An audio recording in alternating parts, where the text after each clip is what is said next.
To our Logisticsexplained.com podcast with Gary Winter from Quadient, talking about the locker sector. Thank you, Gary, for your time. What brought you originally into the lovely logistics sector? Well, I know this is going to come as a shock to you, but it was Margaret Thatcher's poll tax policy of 1989, ultimately. I actually did chemistry at university for my first degree, and at the time was working as a research chemist in the illustrious field of non-radio immunodiagnostics, which is a fantastic sounding job, but it pays absolutely nothing. So when Margaret Thatcher decided to move from the rate system of before, which was based upon per property, to the poll tax, which was based on per person, it caused a huge amount of financial upset in my household. So instead of going and rioting in London, which in hindsight probably sounds like more fun, I quit science and entered sales. And as I got into sales, one thing led to another. Soon I was selling mailing equipment. Then I joined a company as a salesman there, and then got promoted into product management, product marketing, and then crossed over the divide from sort of the supply side to the operation side. And I've worked for a couple of the big carriers. So I've done time at Royal Mail Parcel Force and with Every, or Hermes as it was, and also at UK Mail, which is now DHL e-commerce. So yeah, that's kind of how it happened, by accident.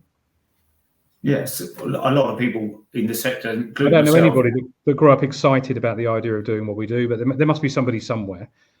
Yeah, but I think once you're in it, you enjoy it generally. So can you give us an overview of your business and its position in the supply chain cycle, please, Gary?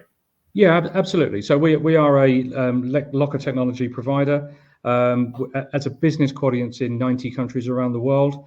The locker business is the youngest and smallest of the three business units we have.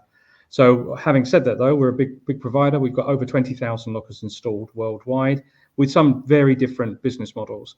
So in the USA, for example, the majority of our lockers are sold to multi-family, multi-tenanted residential buildings. So big skyscraper apartment blocks and buildings where lots and lots of people live. We've got hundreds of people living in a building with thousands of packages being delivered every month. There's a problem to fix. And having lockers in the ground floor lobby is much more effective than either manning a post room or having parcels piled up everywhere through the building. That's a huge scalable business there. There's over 8,000 installed, and we typically place more than 100 locker systems a month into that market. If I go to the other side of the world, we've got our open network in Japan. Now, this is a very mature open network where we have nearly 7,000 lockers live, 4,500 of them in Tokyo alone, would you believe? 95% of the people that live in Tokyo are within a 5-minute walk, not drive, walk of a locker. It's hugely dense and it's genuinely multi-carrier. We have Yamato, our JV partner, Sagawa, Japan Post, Amazon, all sharing the same lockers successfully. And we're looking to replicate that model in other markets. And the open network sounds a very logical solution. In the main, are people, welcoming it, or is there resistance because of carriers want to do it their way, or are there people moving as we head towards the green transition? Well, I think definitely people are participating. We've got 4 carriers live within the network in the UK. We're at just over 800 lockers now, heading towards 1,000 in the summer. And of those 4 carriers, we've got DPD, Royal Mail, Every, and UPS. So 4 huge names all participating in it. And I think there are lots of attractions for them of using a shared network rather than setting something up on their own. And we've got the same thing in France. We've now got 5 carriers live in France, and we've got a fledgling trial network that we're getting off the ground in the US as well. Fantastic. And what are the current challenges in the marketplace for yourselves? Well, I think you may have seen a program on TV on Channel 4 with Kirsty and Phil when they go and try and find hapless people a new home, and it's called Location. If I were to make a TV show about the challenge of building an open network, I think I would use a similar title, but repeat location 4 times. It is absolutely the critical success factor. When we started out, like your previous question, we kind of assumed it'd be difficult to get the carriers on board and spent quite a bit of time courting them and getting agreements with them. thinking that we can move to locations afterwards. I'm happy to say we were flat out wrong. It was absolutely necessary to start earlier than we did with locations, and because some of these conversations and contracts that we've got have taken 2 years plus to sort out. Now we've got a brilliant pipeline of locations now. More than 20,000 of them are coming down the track, and as we install off the most likely and the most successful looking locations off the list. But if I'd had my time again, I probably would have started that process earlier, and then have a little bit more faith that the carriers would see the value in what we're producing. Yeah, and I suppose the market has developed as well, and the demand for home delivery and easy collections and returns as well must have created that. And you mentioned, that you had a 5-minute walking distance in one location. What do you think, say in London, do you think that is feasible to do? Maybe 10 or 10-minute walk, maybe, rather than 5 minutes? 100 yards in London is equivalent to 10 miles in the countryside. When I worked in Rathbone Place, which is on the corner of Oxford Street for Royal Mail, I could stand on the corner and see 4 pret-a-manger's from that corner. There was one on each corner of the street, because people aren't even willing to cross the road in London to get a sandwich. So the thought of somebody walking 20 minutes to collect a parcel, I just don't believe it. In fact, one of my personal heroes, Alexis Sale, famous 80s, 90s comedian, said the war on the high street is so bad, there's been a branch of pret-a-manger open up inside his local branch of pret-a-manger. So I don't think you can have too much of a good thing. So density is absolutely key. Now, if I can take a moment just to explain why I think that. You mentioned pickup of parcels, people going to pick up of parcels. The UK carriers fundamentally do a superb job. They all have 90+% first-time success rates for delivery. And even the ones that attract difficult press, shall we say, overall do a standout job. Persuading somebody not to have home delivery and go to a locker instead, or go to an out-of-home location instead, is extremely difficult if the process that they're having now isn't broken. So why would I take the second most convenient option when the most convenient option is actually working quite well for me? So to do that, you've got to be hyper convenient and hyper local, hence this 5-minute walk. However, where the focus of our business isn't on click and collect and pick up, it is on drop off. The hardware that we're putting out there has been designed specifically to deal with the challenges of dropping off returns, and also the massive growth in C2C, the peer-to-peer selling platforms, Vinted, and sort of the older platforms like eBay and Etsy and so on. Getting stuff into the system, if you're a small company or a micro business or even an individual, is actually more difficult than fixing pickup. So we're more interested in people dropping stuff off. And then after that, David, I think people's behavior will change. They'll go to the locker for the first time to drop something off. It will take them 10 seconds. They won't have stood in a queue. It would have been very, very seamless. And they think, well, actually, I'm going to be out tomorrow. My next order, I'll pick up. That's kind of where our sequence of events lies. Yeah, it's good as things evolve and change. I can see the logic of it, and coming back to a question we're going to ask later, about the green transition, that's got to be all part of it. So what are the biggest opportunities in your sector for the next 3 to 5 years, if you could see into the future? Well, I think it's immense. I think every single carrier has got an out-of-home strategy. Every single carrier accepts that the ever-growing numbers of home delivery and the ever-growing numbers of door-to-door stops is just unsustainable. We'll end up with, I think it's Napoleon called us a nation of shopkeepers. If we don't change our behaviour, we're going to become a nation of van drivers. We'll all be driving to each other's house in a white van at Christmas and delivering each other's Christmas presents, because that's how the whole of commerce will end up. So something has to give, and it has to give environmentally, but it also has to give logically. And having an out-of-home presence and an out-of-home option is on everybody's wish list as a carrier. So the opportunity that creates for us have been, we weren't first to the market, but we're fairly quick to the market in the UK and beyond. It has to create opportunity for us. Fantastic. And how do you see the green transition, which obviously you're a big part of, continuing and impacting your sector? Well, I think David, because you can see the similarity in our hairstyles, we can probably both remember far enough back when all there ever was greenwashing. Everybody talked a good talk about how important the environment was, and the willingness to either do anything about it or, heaven forbid, invest in it was basically zero. And I do see that changing. I've done another podcast recently with Marek where he talks about greenwashing and how he thinks there's a lot of it going on. I do see the move to genuine desire to improve and backed up by investment. So we are right in the heart of that. If we can get 20 parcels a day through the locker, that's 20 people that don't have a doorstep delivery, and hopefully 20 stops the van doesn't have to make. And we can start to drive, first of all, miles driven down, then CO2 emitted down, and then ultimately either reduce or at least stop the proliferation of white van man on the roads. Fantastic. And would you actively consider lockers inside stores? We do have lockers inside stores, and Okay, I think our mission is to put most of them outside if we can. Our target is 90% outside. Sometimes they just can't be outside. If there is no pavement, there is no convenient outside space, then sometimes you do have to take inside space. Now, if the operating hours of that business are okay, if it opens at 6 a.m. and closes at 10 o'clock at night, in reality, very, very small percentage happens outside of those hours. The most favourite times for using an outside locker is just before a shop opens, just after it's closed. So if you've got a typical post office type offering 18 hours of 9 to 5, you see a lot of activity between sort of 7 and 9. You see a lot of activity between 5 and 7. So there's people on their way to work, on the way back from work or school or college. That's where it works. The number of actual transactions you get at 2:30 in the morning, very, very low. But to get outside of the shop and to have that opportunity to extend the hours is what we're about. Yeah, and I imagine also it's nice and easy to be serviced by the people dropping off and collecting the parcels as well, outside of normal working hours as well, isn't it? Absolutely. I think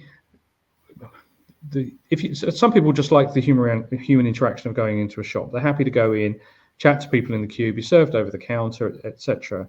But I think after COVID and all kinds of things, people have looked for a kind of automated solution to many things. So to come to an automated PUDO, our lockers, because we've got the printer and the Dropbox and the various other features, we can do everything that a PUDO can do, but it's automated.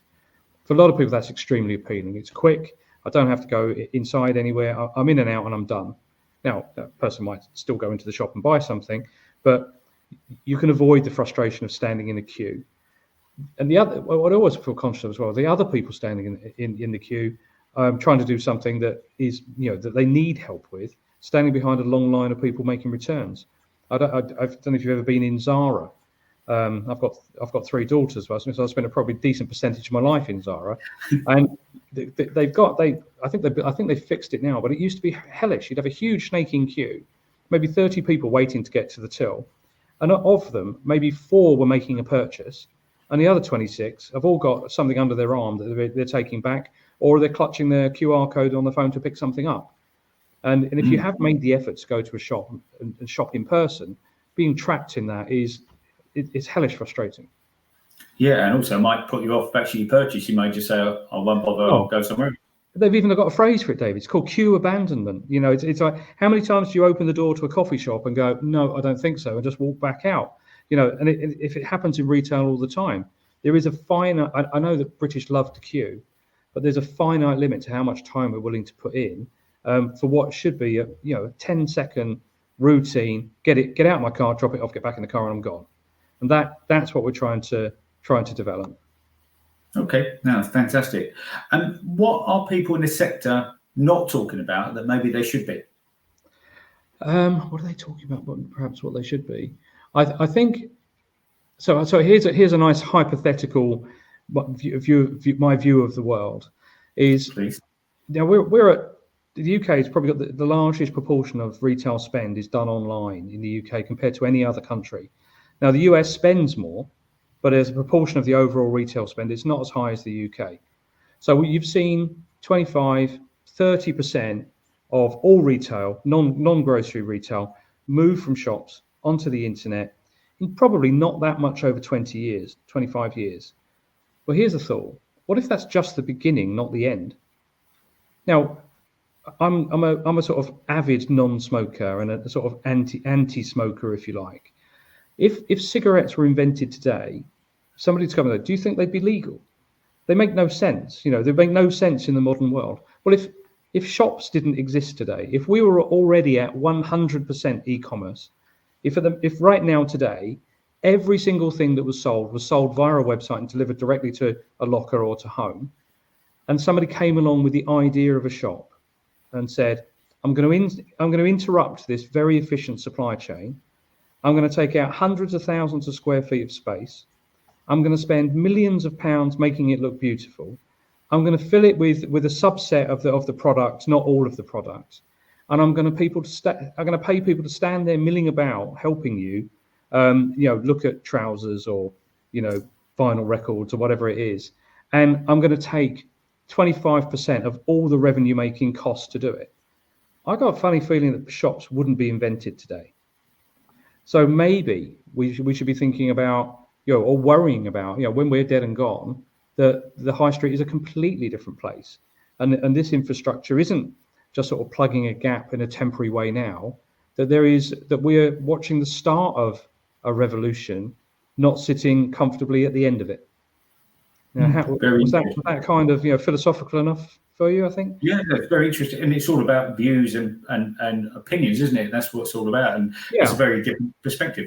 I could live the rest of my life happily without ever going into a shop again. I don't enjoy shopping. I've never really enjoyed it.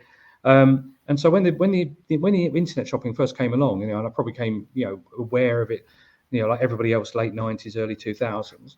I felt like it had been invented for me. It's like somebody had gone inside my head and gone, here's the absolute solution to what you want. The first time I collect vinyl records. The first time I bought a vinyl record on eBay was probably 1999, maybe 2000, before eBay.co.uk started. And I was in California, and I bought a record that I'd been looking for it since I was 17 years old, and it took me a second to find it on eBay.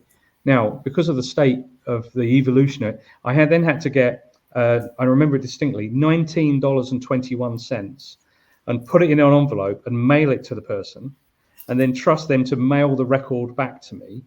I just thought, this is incredible. All of that legwork, all of that effort has gone. I can have what I want, and I don't have to leave this chair. It was a revolution. Hopefully you did receive that record. I did, and you'll be happy to know, because of the way the vinyl record market's gone mad, it's now worth £300. But there we are. That was a wise investment. So, yeah. What developments in the sector, and particularly locker sector, has surprised you most in your career or your time? Well, I'm relatively late to lockers. I mean, it's been my life for the last 4 years, but I hadn't spent an awful lot of time thinking about them before that. I think there are two types of locker, if you like. You've got the ones that we're providing, which are high spec, high feature. You've got screen, barcode scanner, ADA compliance, and now we're putting printers and drop boxes in them. They need mains power. They're slightly more expensive and complicated to install compared to the other type of lockers. Now, the other type are far more kind of basic in many ways, but they've got no screen, they've got no power consumption, they're driven by battery, supplemented by solar power, and operated entirely by Bluetooth. So they seem like the future, but what's really strange is that there are some parts of the world where they have huge implementations of them and everybody accepts them.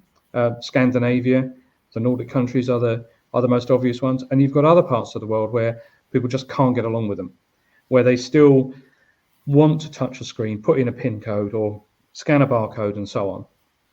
So we are, I think, in the midst of a crossover between one and the other. So quite often I'll have conversations with the same carrier in different countries, and one will be, we absolutely have to have Bluetooth. I don't want a screen, I don't want a printer, I don't want any of that fancy stuff. And we're talking to them in another one and say it's Bluetooth only, it's only operated via the app. And they'll quite realistically point out that only 6% of the population has downloaded their app. So how do we get somebody comfortable using an app, a Bluetooth only solution when they haven't downloaded the app? So I don't think the technology has completely matured. I went to a presentation years ago, and there's a guy from IBM, and he said the only way you know when a technology is completely mature is that everything starts to look like fridge freezers. all the time there's different designs around, there's still evolution to go. When everything looks like a plain fridge freezer, you know that your job is done. Well, I think unfortunately lockers look like that from the beginning, so it's very hard to tell where we are in that maturity curve. Okay, fantastic, and it'll be interesting to see where the ultimate answer is. And the final question I'm asking everyone: if you could speak to the Prime Minister, then what would you ask them to do to assist your business to grow and flourish?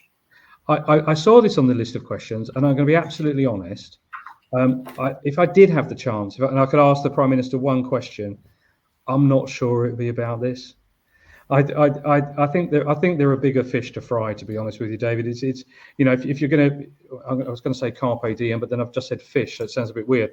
But if I had that moment and I had that opportunity, I probably think I would ask something else. Fascinating though all this stuff is, it's how I work to live, not live to work, and does a beautiful job of paying the bills. But I would probably think about something that's slightly more broad and pressing. Okay, that's very good. Thank you very much. I just want to say thank you again to Gary for your excellent overview of your sector and what's going on within it. And I'm really sure it'll be interesting to all our viewers. Thank you so much for your time. It's been my pleasure, David. It's been fun. Thanks for having me.